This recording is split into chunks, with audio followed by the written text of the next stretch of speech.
I didn't know I was going to fall in love with you. I didn't know that, and I am in love with you. I'm not going to get down on one knee twice. It's just like, it's a one deal thing for me.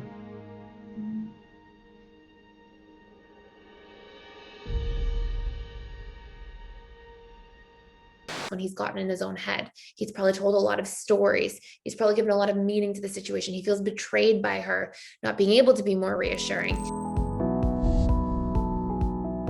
Hi, my name is Gibson, and I'm the creator of the Personal Development School. This is your daily breakthrough video, and in this video, I'm going to talk to you a little bit about a breakdown of communication that takes place in some of the clips that I've just been watching about Katie, Thurston, the Bachelorette, and Greg, I don't know what his last name is, but Greg, who seems to sort of be like one of the leading contestants. A couple of things I'll say to just start off with. What I do know so far is that Greg and Katie have been bonding essentially over both losing their fathers. So it seems like there's sort of this dynamic here where he hasn't fully recovered from the loss of his father and properly had an opportunity to process some of the grief that's there. And we can really store a lot of that stuff subconsciously. And now that we know that this individual has sort of had that really strong imprint, they have a wound around that. And that wound is going to have a lot to do with loss, abandonment. And so I see some of these dynamics taking place here. You just make me the happiest I've ever been. And I see it with you. This is just real. This is real to me.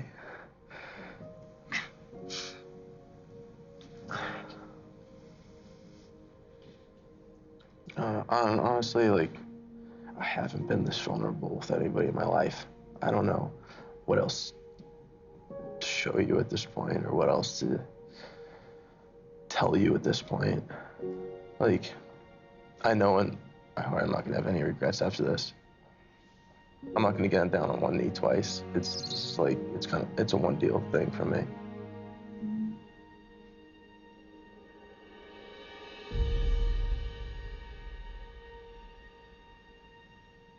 And we see an almost immediate shift when he's being so vulnerable, so open, and she's kind of quiet. Now, what I know from this so far is that she said, I didn't want to say I love you to anybody until later on. I didn't until it was the last person, that was the end, but he doesn't know this at this time.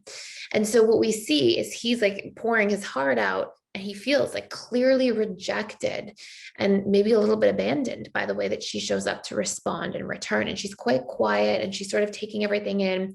And I feel like her you can see the shift in his face and how he sort of looks down almost immediately. And then what takes place next?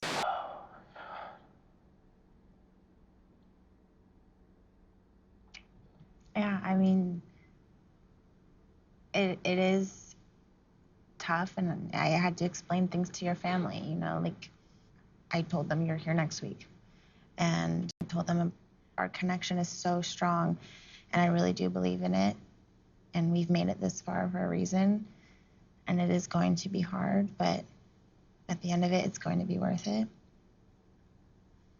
And so you see from that moment forward, it sort of starts to spiral a little bit out of control where she's trying to be reassuring. But what I hear is for his degree of vulnerability, he's needing much more reassurance than he's actually getting in that experience. And so it's he's got this immense desire and need to be heard and seen and validated and reassured and know that he's not going to be rejected. And remember, we have these past stored associations. His past stored associations of loss or the death of his parent passing, which is such a traumatic event to go through. And so he's got that dynamic happening, and that's probably coming up for him to a certain degree. I've just become so vulnerable, so open. And what if I lose you? And then what if that feels like what I've been through in the past?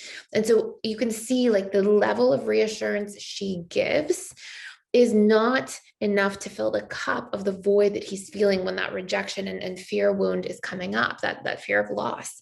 And so what he really needs to do first and foremost in that dynamic, in a perfect world, okay, in theory, is to be able to say, I'm feeling really afraid right now. Like, I need a little more reassurance. And of course, it's a tricky circumstance. It's not your typical like relationship. In a relationship, when somebody's really open, they can be a little more transparent. Of course, it's like they're being filmed, and I'm pretty sure that the contestants aren't allowed to like give away the end and say who they're going to pick or who they think they're going to pick at that moment.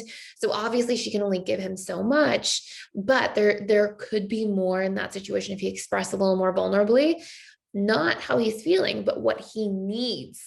Hey, judging by your reaction, I feel a little nervous all of a sudden. I'm feeling a little concerned.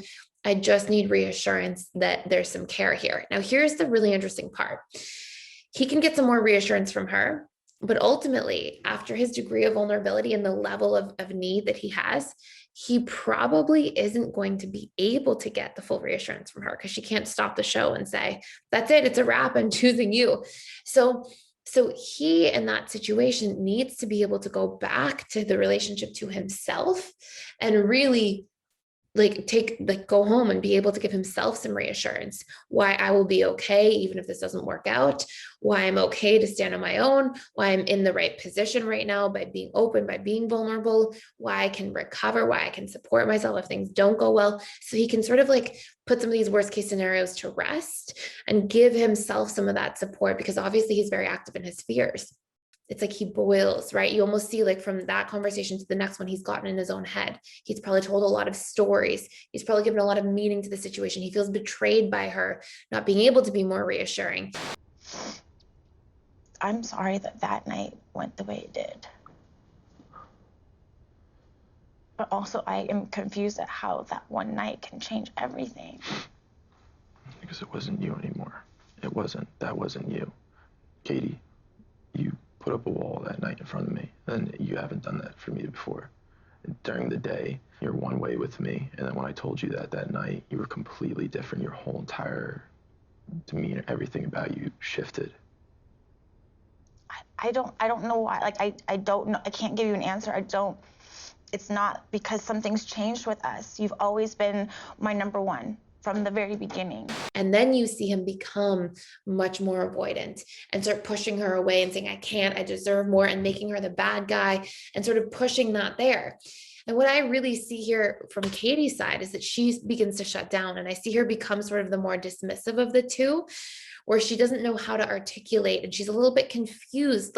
And one of the big things she says that stood out to me is, I can't believe you're going to throw everything we have away over one night. What we see in the argument is she just sort of shuts down and she won't look at him. He's talking to her and she just kind of like looks away, and you see her just being hurt by the dynamic, and her also feeling a sense of abandonment from him threatening to leave and saying he has to leave and go away, and he can't take this and he deserves more.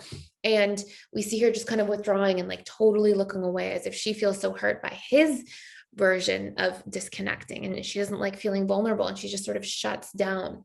And so we see this very typical situation that often plays out between fearful avoidance and dismissive avoidance, where one person gets really in their head, predominantly the fearful avoidant, and gets really upset after being so vulnerable, especially, and hurts so much when they feel rejected after being vulnerable. They suffer, and then that suffering has to go somewhere, and they decide, I need to get as far away from possible from you, the person who seems to be causing my pain, as a strategy to protect themselves. But really, it's their own core wounds causing their pain that they're projecting onto the situation in person, and they're not feeling safe and confident enough to express their needs. I've given you everything I have to offer. I showed you who I am. I showed you what we can be.